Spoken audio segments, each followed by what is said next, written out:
आज की ऑनलाइन कक्षा में सभी भैया बहनों का स्वागत। कक्षा सप्तमी विषय सामाजिक एवं राजनीतिक जीवन पाठ 2 स्वास्थ्य में सरकार की भूमिका भाग 2। अभी तक हमने अध्ययन किया स्वास्थ्य के बारे में।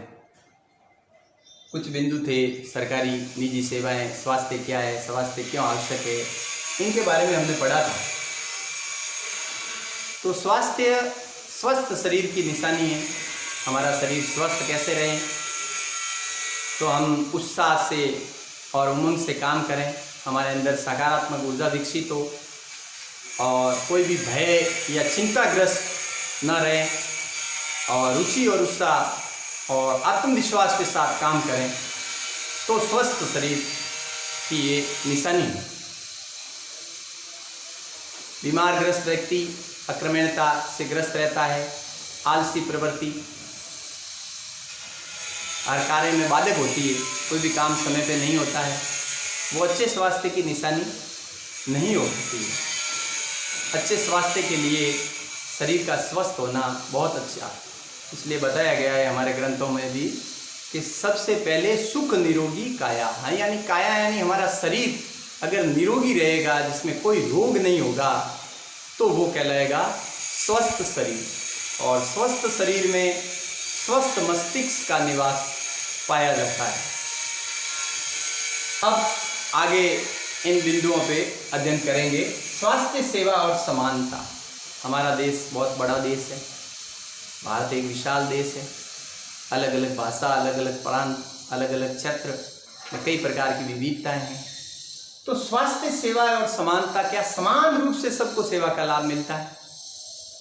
तो हम पहले 2 पहलुओं पे गौर करेंगे। सरकारी सेवा, सरकारी अस्पताल और प्राइवेट अस्पताल। इनमें भी शहरी अस्पताल और ग्रामीण अस्पताल। अब अगर हम तुलना करते हैं तो शहरों में जो स्वास्थ्य केंद्र है या जो सरकारी अस्पताल है बड़े बड़े, उसमें सुविधाएं अधिक है और गांवों के अंदर कई पद रिक्त भी है, चिकित्सकों की कमी भी है।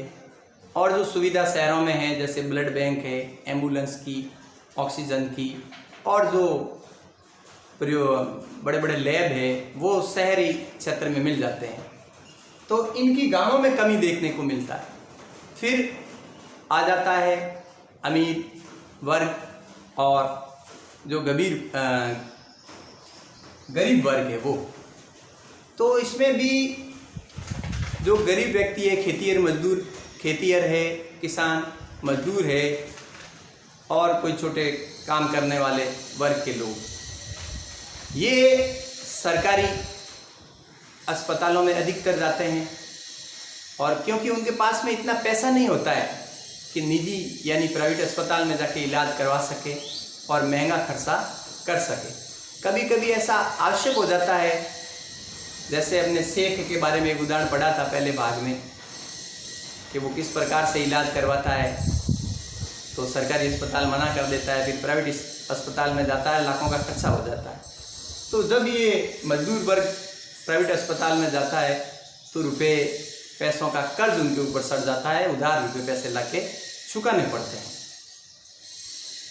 तो जो समानता है उसमें अभी कहीं कहीं हमको असमानताएं नजर आती है। इतने प्रयास सरकार के बहुत अधिक चल रहे हैं, गांवों में भी विकसित करने का प्रयास कर रहे हैं, सरकारी अस्पतालों में आधुनिक सुविधाएं दे रहे हैं, लेकिन फिर भी भारत के अंदर कई लोग, कितने प्रतिशत ऐसे होंगे जो अपना समय पे इलाज नहीं करवाने के कारण व्यक्ति मर जाते हैं। इस पाठ्यपुस्तक में बताया गया 20% ही लोग अपने देश में ऐसे हैं जो महंगा से महंगा इलाज करवा सकते हैं, बाकी अन्य लोगों की इलाज की क्षमता नहीं होती है। महंगे से महंगा इलाज का मतलब बहुत लाखों तक जाता है। ये हर सामान्य मजदूर के बस की बात नहीं होती है। तो समानता के आधार पर सरकार के प्रयास जारी है, कर भी रही है, अस्पतालों में सुविधा भी कर रही है, जो रिक्त पद है उसमें भी भरे जा रहे हैं। भारत में प्रतिवर्ष में 15,000 चिकित्सक निकलते हैं और दुनिया में भारत का नंबर है। बड़े बड़े चिकित्सा महाविद्यालय है भारत के अंदर, जहाँ से डॉक्टर की उपाधि लेकर डॉक्टर निकलते हैं प्रतिवर्ष शहरों और गांवों में अपनी सेवाएं देते हैं। इसमें भारत का एक जो राज्य है, केरल का राज्य, जो दक्षिणी भारत का राज्य है, गर्म मसालों का प्रदेश कहा जाता है जिसको, इनका एक उदाहरण आया है अपने पाठ्यपुस्तक में कि केरल सरकार ने अपने परिवर्तन किया नियमों में, और जो बजट जारी करते हैं मार्च महीने में सरकार आय व्यय का लेखा पहले से ही तैयार रखती है और फिर उसको जारी करती है। तो वो बजट में केरल सरकार ने 40% कुल बजट का भाग, 40% जो भाग है वो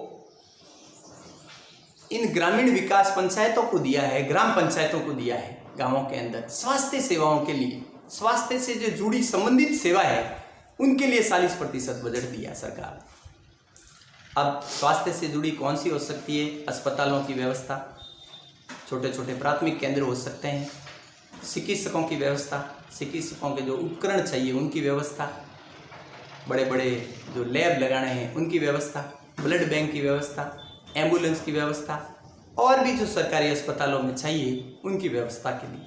इनके साथ आंगनवाड़ी केंद्र भी जोड़े गए हैं और उनमें भी वो खर्चा किया जाता है। स्वास्थ्य सुधारने की दृष्टि से महिलाओं के ऊपर भी खर्चा किया जाता है। और पेयजल, शुद्ध जल हो तो बीमारी कम होगी, शुद्ध जल के ऊपर भी और पर्यावरण के ऊपर भी इसमें खर्चा किया जाता है ताकि शुद्ध हवा मिले, तो स्वस्थ शरीर बना रहे हमारा। इसी प्रकार से एक और उदाहरण आता है, इसमें एक बिंदु तीसरा है कोस्टा रिका का तरीका। ये दक्षिणी अमेरिका जो महाद्वीप है उसका एक छोटा सा देश है कोस्टा रिका। वैसे संसार में 7 महाद्वीप है, हमको पता है, दक्षिणी अमेरिका, उत्तरी अमेरिका, तो ये दक्षिणी अमेरिका का एक छोटा देश है। उसके संविधान में उन्होंने ऐसा परिवर्तन कर दिया कि कोई सेना नहीं रखेंगे।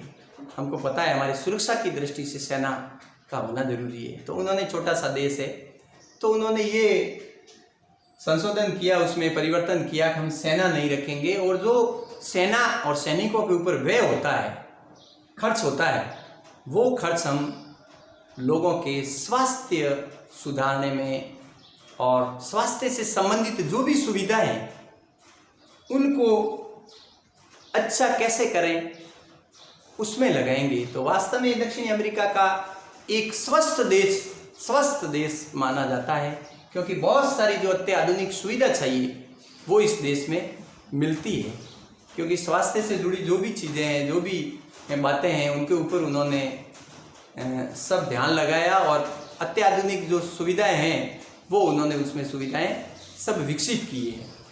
अब इस पाठ के कुछ प्रश्नों उत्तर करेंगे अभ्यास कार्य के लिए और एक प्रश्न गृह कार्य के लिए करेंगे।